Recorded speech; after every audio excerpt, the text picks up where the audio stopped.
Hi, Justyna and Kuba. We are a couple from Poland who travels around Europe in search of traces of our prehistory and inspiring places. And everything we find, we share with you in our videos.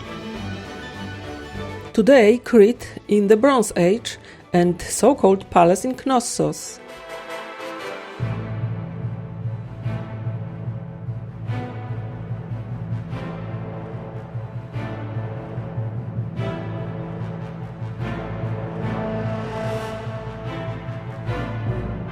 The site where the later palace was built had been inhabited since at least 10,000 years ago.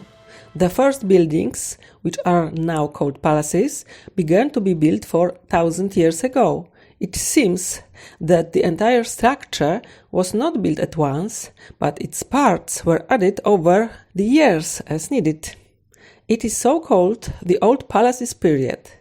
This time ended with a huge catastrophe about 3,700 years ago. It was a volcanic eruption on a neighboring island today called Santorini. The entire island blew out into the air, which can be seen in its present shape. This also caused a disaster in Crete. Black dust covered the sky and the tsunami must have been enormous. Then hunger came. However, the Cretans survived. They brilliantly rebuilt civilization on their island. In Knossos, a new fantastic complex has been built. This time has been called the New Palaces period and lasted to about 3,500 years ago. Before I go further, please note that Knossos is one of several complexes of a similar structure on the island. It is the largest, but the others seem to have been of similar importance. Unfortunately, something happened about 3,500 years ago. In that time, all palace complexes were destroyed except one, Knossos. There used to be talk of a huge earthquake. Today, some draw attention to the fact that an earthquake would destroy everything, not leaving out Knossos. Additionally, tablets with new script began to appear in Crete and, of course, in Knossos.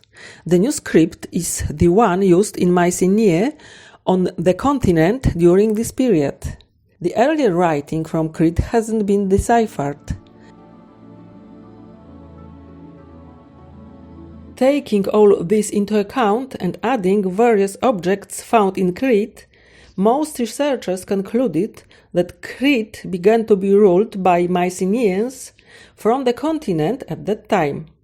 And here is an important note that will be useful when talking about Knossos. According to some researchers, Knossos in the times of Crete's greatest splendor was not a ruler's palace. This convinces us, so we will follow this lead. When the Mycenaeans began to become rulers, it became the ruler's palace, especially since there were no other similar places because they were ruined and not rebuilt. The found tablets also show strong centralization. The Mycenaeans ruled on Crete for only about 100 years, after which everything collapsed on Crete and throughout the Mediterranean area.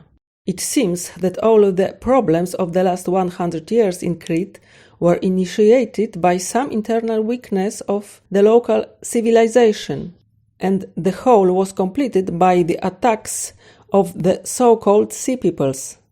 Then came several hundred years of the Dark Ages.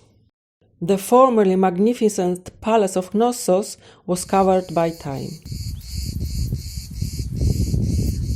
It was discovered at the beginning of the 20th century by the British archaeologist Arthur Evans. Discovered and partially reconstructed. The method of reconstruction was influenced by Greek myths from times several hundred years later than the culture of Crete in the Bronze Age. Myths told about the great King Minos and the labyrinth under the palace of Knossos. A labyrinth inhabited by a dangerous minotaur, a man with the head of a bull. Now that we have this outline, let's go back to the glory days of Knossos. The Cretan writing of that time is not deciphered, so all conclusions can only be drawn from archaeology. So, how does the complex that Evans dug up look like? From the ticket office, we go from the western courtyard, more or less as one of the original entrances led. We pass various small buildings and go through the great gate of the propylaeum to the first floor.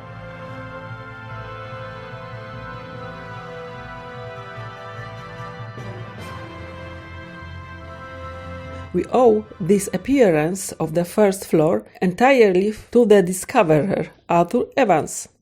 Modern researchers believe that a large representative hall was here. From above, you can clearly see the storerooms that stretch along the entire western side of the complex from the city side.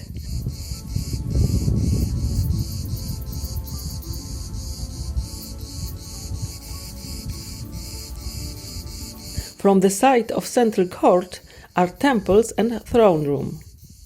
Let's begin from temples. This place contains not only temples, but also their magazines. The most interesting is tripartite shrine because in its repository under the floor, first researchers found very interesting statuettes. I will tell you about them later. For now, let's explore the complex. Throne room. It is small with lateral basin. That was probably sacred space. There is low ceiling and there aren't windows. It is and it was separated from the central court by an anteroom. The so-called throne was found here. It is very nice, but I think rather uncomfortable. It looks like the ruling group's intention was to make the throne room a mysterious place, making it inaccessible and invisible to all but a select few. For these reasons, some researchers argue that it was not in fact a throne room used by a king, but an area used for religious practices.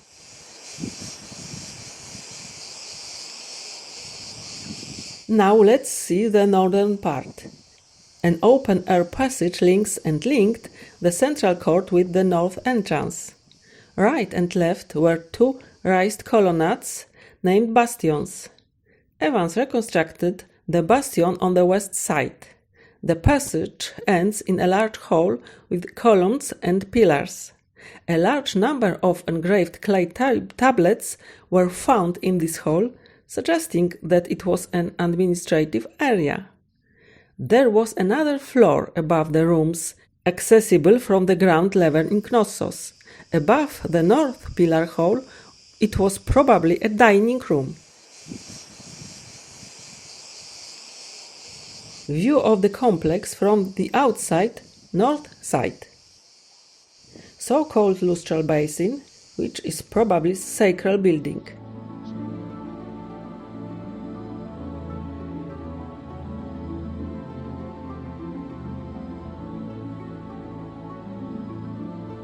The area called theater by Evans, but for me it looks like large entrance from the town, which was in the north and west side of the complex.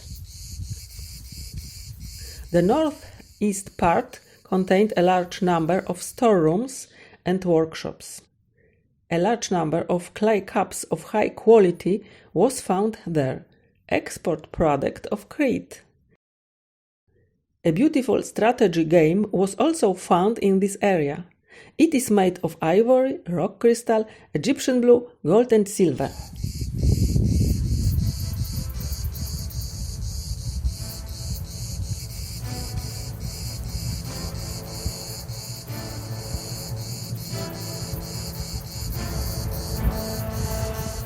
East side is impressive.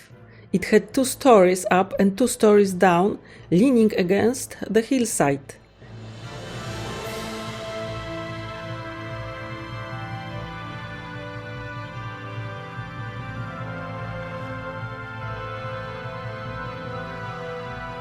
So-called grand staircase is a staircase connected to stories.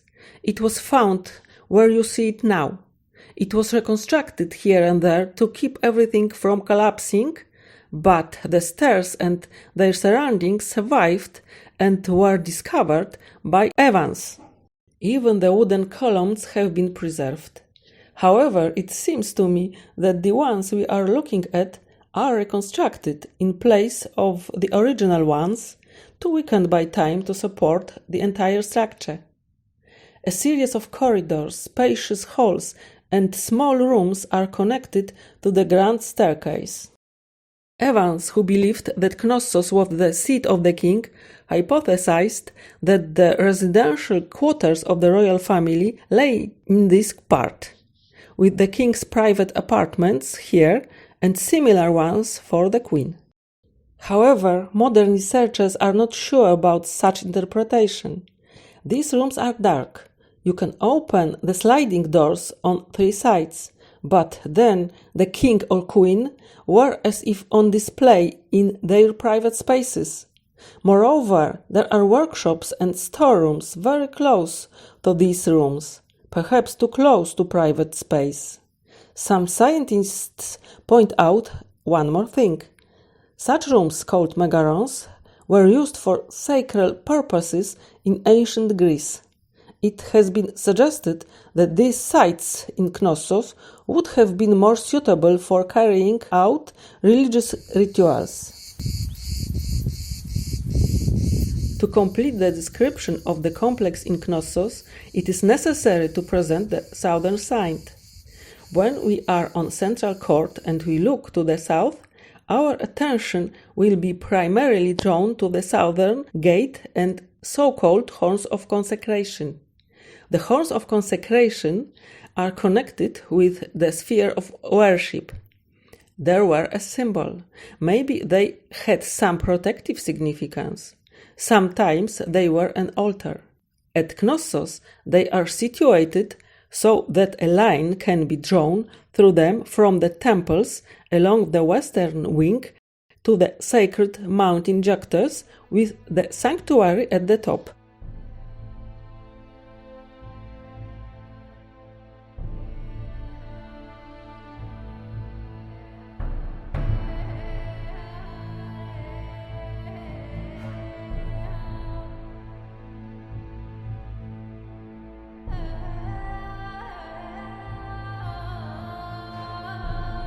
Now Southern Gate.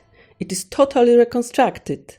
What attracts attention here is a copy of a fresco Prince of the Lilies, showing a man with an impressive hat. During the excavations, non-joining parts of a larger composition were found. Evans joined them in one composition and placed it inside the south gate. In Evans's opinion, the fresco represented the priest king. However, other scholars suggest different reconstructions and interpretations, according to which the man may be an athlete, a boxer or a commander, while the crown with feathers is attributed to a priestess or a sphinx. So we have the whole complex. It consisted of public spaces, workshops, and shrines or temples. There are doubts as to where the ruler's private rooms might have been. Maybe on the first floor that hasn't survived? Researchers don't suggest this because nothing fell down along with the entire floor that would indicate such thing. Or maybe it wasn't the ruler's palace, but one of the cultural, economic, and religious centers. Others could have been Phaistos, Malia, Zakros, and so on.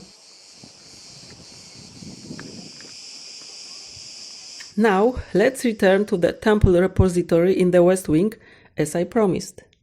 Here, behind the shrines that you can see, some objects were found under the floor. Among them were 2 beautiful female figurines. They are dressed according to the fashion of the time. They wear long dresses with ruffles and corsets showing and emphasizing their breasts. They have snakes in their hands. It was obvious for the researchers that they are snake goddesses. Now scholars think that they are maybe goddesses or important priestesses. This one not only has snakes in her hands, but also a cat on her hat. This hat and the cat Evans also found in the repository, but not on the figurine's head, but separately. The figurine was slightly damaged. He took the figurine and these little things, put them together, and found that the surfaces matched. Then he ordered the figurine to be reconstructed in this way. I don't know if he recognized it correctly, but the effect is fantastic. This is my favorite ancient figurine. It looks so artistic and expressive at the same time. So maybe the important priestess lived in Knossos? Especially since an interesting clay plaque with linear B writing, red, was found inside the complex. It says that someone was offering amphora of honey to all the gods and to the Potnia, mysteries of the labyrinth. You can see this plaque in the archaeological museum in Heraklion. Note that this means that there was a labyrinth in Knossos, or maybe under the complex in Knossos, as ancient traditions said. Well, but there is rather no space in Knossos for the private apartments of a great priestess. Let's go back to the mysteries of the labyrinth. The context of the plaque shows that it refers to a goddess. And what about the labyrinth?